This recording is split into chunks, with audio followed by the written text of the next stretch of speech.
Você abriu a sua empresa, está trabalhando todos os dias e se esforçando aí para crescer. Mas e o registro de marca? Você tem? Deixa eu te explicar. Quem tem CNPJ tem empresa. Isso não a torna uma marca. Para que seja considerada marca, tem que ter o registro de marca lá no INPI, que é o Instituto Nacional de Propriedade Industrial. Então, o que as pessoas fazem? Elas protocolam o pedido de registro no INPI, o INPI faz uma análise, vê se está de acordo com a legislação, se não tem nenhum problema, se segue o manual de marca, e aí, no final, se estiver tudo certinho, ele concede o registro de marca para você. Mas vamos ver um exemplo, só para você entender melhor. Então, vamos imaginar que você é advogado, você quer registrar a sua marca, na classe de início 45, que é referente aos serviços advocatícios. E aí você pensa no nome Silva Advocacia, porque o seu sobrenome é Silva. O nome Silva Advocacia pode ser registrado como marca? Antes de te dar uma resposta, precisa verificar no INPI se tem outro escritório de advocacia usando nome igual, parecido ou que possa causar confusão, que é o que a gente chama de pesquisa de viabilidade de nome. Por quê? Porque se tiver, por exemplo, José Silva Advocacia em vigor por pelo menos 3 anos aí,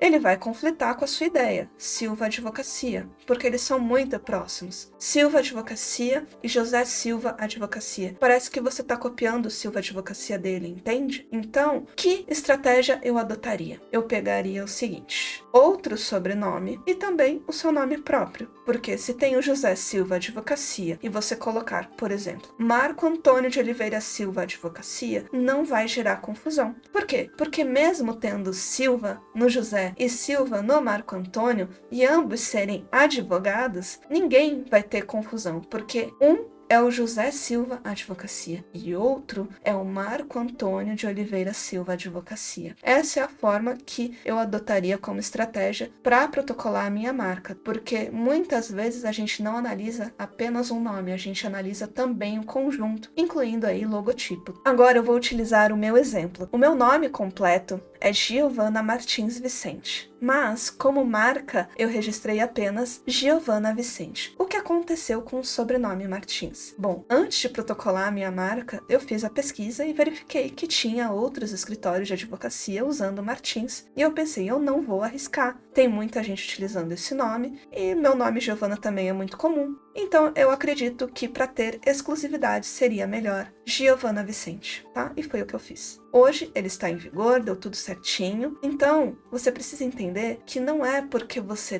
pesquisou um nome que está tudo acabado. Não, você pode adotar uma estratégia de acordo com a sua atividade profissional. No caso, os advogados usam nome e sobrenome, mas dependendo, por exemplo, se você for um vendedor, você pode criar um nome. Se você tem uma loja, você também pode criar, por exemplo, Loja Crocodilo, Escolinha do Pássaro Azul. E dependendo da sua atividade profissional, você pode ter até uma liberdade criativa muito maior. É que os advogados têm uma certa limitação. A gente usa nome e sobrenome e tem muita gente que pode ter o mesmo nome que a gente. Por exemplo, Ana da Silva. Quantos homônimos você acha que existem? Milhares. Então, toma cuidado com essa ilusão que você tem. Ah, o meu nome é diferente, eu tenho origem japonesa, então não vai ter ninguém aí com a mesma ideia que eu, ou para registrar a marca com esse sobrenome. Se você não for o único com este sobrenome, ou seja, existem outras pessoas com o mesmo sobrenome que você já está em risco. Mesmo que não seja um nome tão comum como Silva, Castro, Martins, Oliveira, né? Esses aí são bem comuns aqui no Brasil.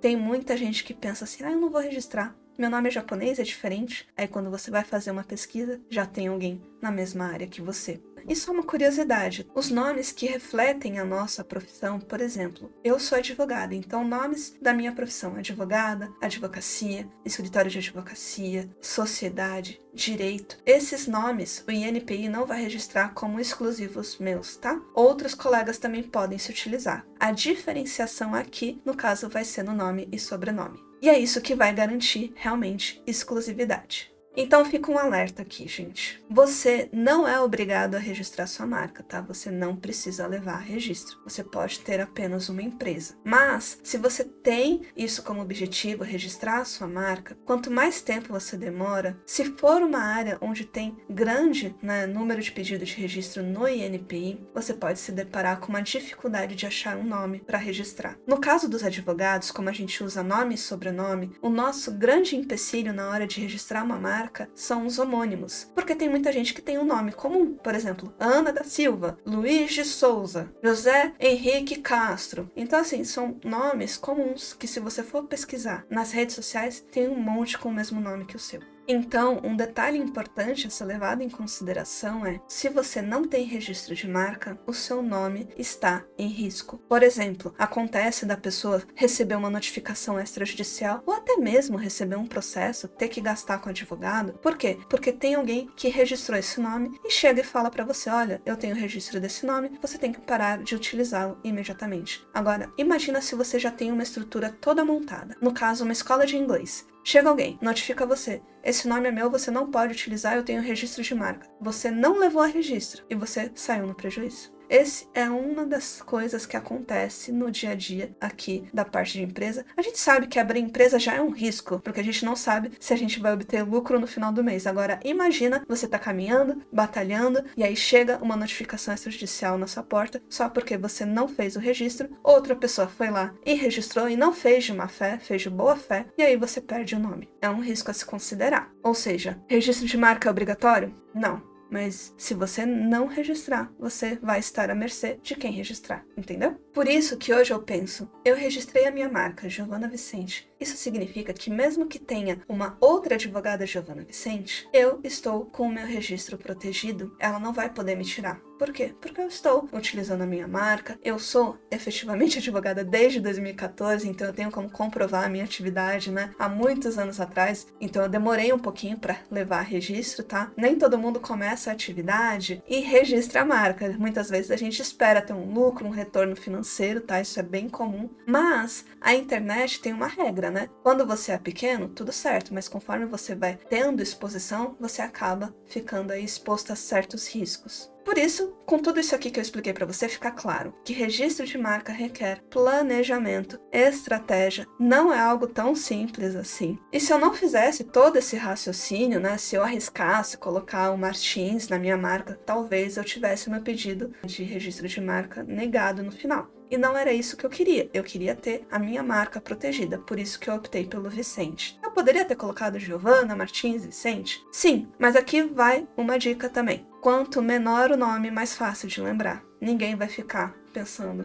por exemplo, o seu professor lembra de você pelo nome, não pelo seu sobrenome completo. É muito difícil, a não ser que ele tenha 5 alunos na sala de aula. Agora, se ele tem 30 alunos, se você pedir para ele decorar o nome completo de cada um, acho meio difícil. Os benefícios mais óbvios, além de você ter a proteção em todo o território nacional, o registro de marca ele fica válido pelos próximos 10 anos a partir da concessão e você pode utilizar o R de marca registrada. Lembrando que aqui no meu canal eu sempre falo sobre propriedade intelectual, especialmente sobre registro de marca e direito autoral. Obrigada a quem ficou até aqui e eu te vejo no próximo vídeo.